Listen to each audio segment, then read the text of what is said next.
fishing line onto a fishing pole. Put all the line all the way through the eyes.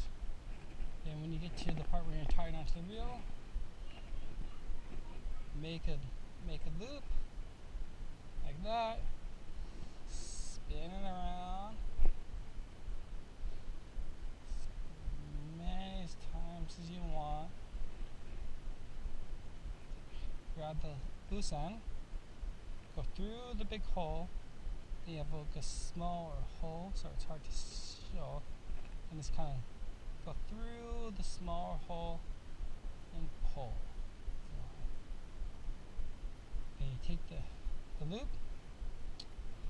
open up your barb, put it on, and kind of cinch down on the hole, tightening it as tight as you want, as you can to the reel,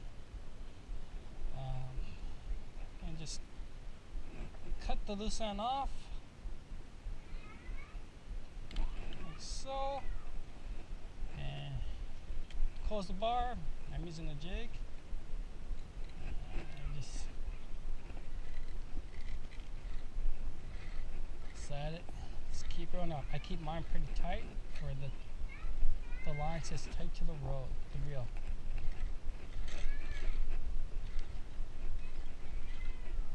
I don't know, bud. And that's how to put line on a fishing rod.